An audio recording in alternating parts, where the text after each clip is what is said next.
بچوں، آج کڈس کہانی فن میں آپ لوگوں کے ساتھ شیئر کر رہی ہوں ایک بہت ہی مزیدار قسم کی سٹوری جس کا نام ہے جلد باز بھیڑ کی بے وقوفی، اور کہانی سیریز ہے ہماری سردی کا سرپرائز۔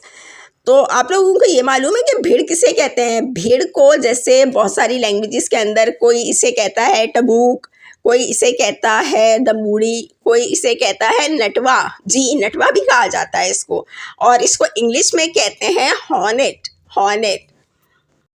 تو ہم سٹارٹ کرتے ہیں اپنی سٹوری۔ ابھی سردی کے موسم نے جانے کے لیے اپنا تھوڑا بہت سامان ہی پیک کیا تھا۔ برف باری والے بادل، سائبیریا کی کلفی جما دینے والی ہوائیں، اور یوں ہی ایک آدھا اور چیزیں۔ مارچ کا مہینہ شروع ہوئے ابھی صرف 15 دن ہی گزرے تھے۔ سورج چاچا نے لیٹے لیٹے بس ذرا سی انگڑائی لی ہوگی کہ ان کی کرنیں مچل کر اچھل کر دوڑتی بھاگتی فضا میں پھیلتی چلی گئیں۔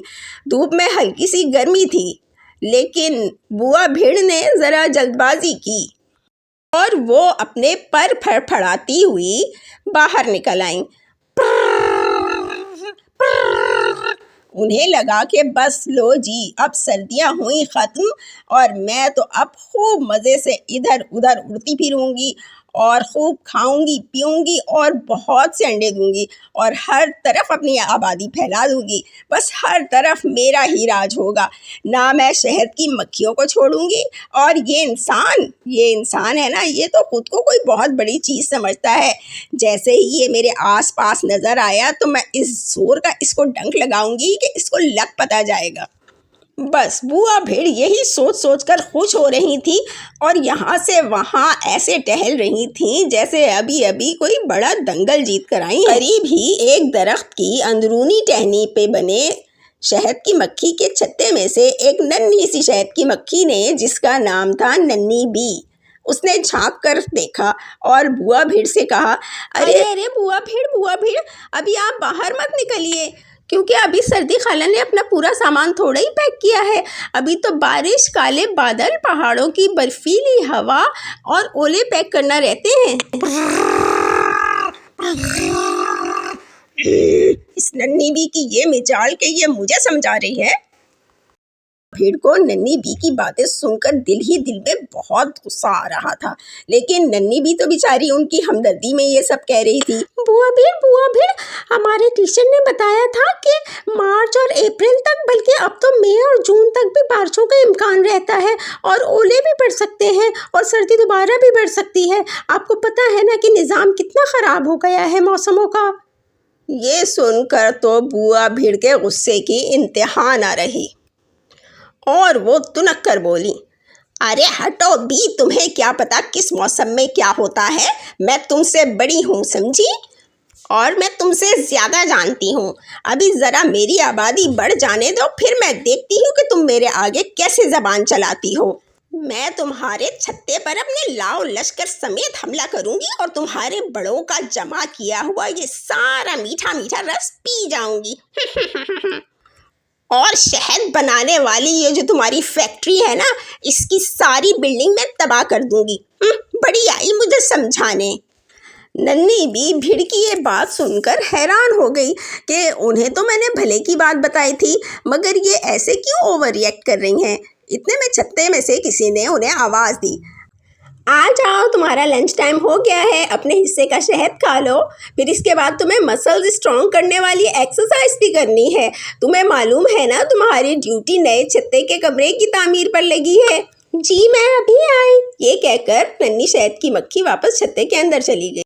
اب بوا بھیڑ نے کیا کیا؟ بوا بھیڑ جب وہاں سے اڑی تو سیدھا لوگوں کے گھروں کا رخ کیا تاکہ کچھ نہ کچھ کھانے کا ڈھونڈ پائے۔ لیکن چونکہ ابھی سردیاں ختم نہیں ہوئی تھی، اسی لیے لوگوں نے اپنے گھروں کے دروازے اور کھڑکیاں بند رکھے ہوئے تھے۔ آخر کار ایک گھر کے باہر انہیں ایک ڈسٹ بن پڑا دکھائی دیا، جس میں کچھ پھلوں کے چھلکے پڑے ہوئے تھے۔ بوا بھیڑ نے آؤ دیکھا نہ تاؤ، اس ڈسٹ بن کو 5 اسٹار ہوٹل سمجھ کے سیدھا اس ڈسٹ بن کے اندر لائی کر گئی۔ تو ایسا لگتا ہے کہ کوئی مینگو پارٹی چل رہی ہے۔ اور اس طرح بوا بھیڑ خوب مزے سے دعوت اڑانے لگی۔ اب سردی خالہ کا حال سنیے۔ سردی خالہ جو کہ اپنے جانے کے سفر کی تیاری میں مشغول تھیں، انہوں نے ہمارے ملکوں سے کوچ کر کے اب آسٹریلیا جانا تھا، کیونکہ بچوں جب ہمارے یہاں سردی ہوتی ہے نا تو آسٹریلیا میں اس وقت گرمیاں چل رہی ہوتی ہیں، اور جب ہمارے یہاں گرمی کا موسم ہوتا ہے تو وہاں آسٹریلیا میں ونٹرز یعنی سردیاں ہوتی ہیں۔ کتنے مزے کی بات ہے۔ خیر، جب سردی خالہ نے کسی کام سے اپنا بیگ پیک کھولا تو کالے بادلوں نے برفیلی ہوا کا ہاتھ تھاما اور چہل قدمی کرنے نکل کھڑے ہوئے۔ اماں سردی ہم بور ہو گئے، ذرا چکر لگا کے آتے ہیں، ویسے بھی سمندر سے اٹھنے والی نمی اور ویپرز کی وجہ سے ہمیں بھاری بھاری محسوس ہو رہا ہے، اور ہم نے یہاں سے آسٹریلیا تک کا لمبا سفر طے کرنا ہے، اسی لیے تھوڑا سا فریش ہو آئیں۔ اب بادلوں اور برفیلی ہوا دونوں نے ایک دوسرے کا ہاتھ تھاما اور سردی خالہ کی اجازت سے سیر پہ نکل کھڑے ہوئے۔ ادھر سورج چاچا نے جیسے ہی بادلوں کو آتے ہوئے دیکھا، فوراً سے انہیں اوڑھ کر دوبارہ جمائیاں لینے لگے۔ مجھے لگتا ہے میں کچھ دن آرام کر لوں، کیونکہ ابھی گرمیاں آ جائیں گی اور پھر مجھے صبح سویرے نکل کر اور شام دیر تک چمک کر ڈیوٹی دینا پڑے گی۔ تو سنو میرے بچوں، میاں بادل اور بٹیا برفیلی ہوا، ذرا میرے اوپر اوڑھنی بچھا دو تاکہ میں ریسٹ کر لوں۔ اب تو دیکھتے ہی دیکھتے چاروں طرف سے ٹھنڈی کلفی جما دینے والی ہوائیں چلنے لگیں اور موسلا دھار بارش کا راج ہو گیا۔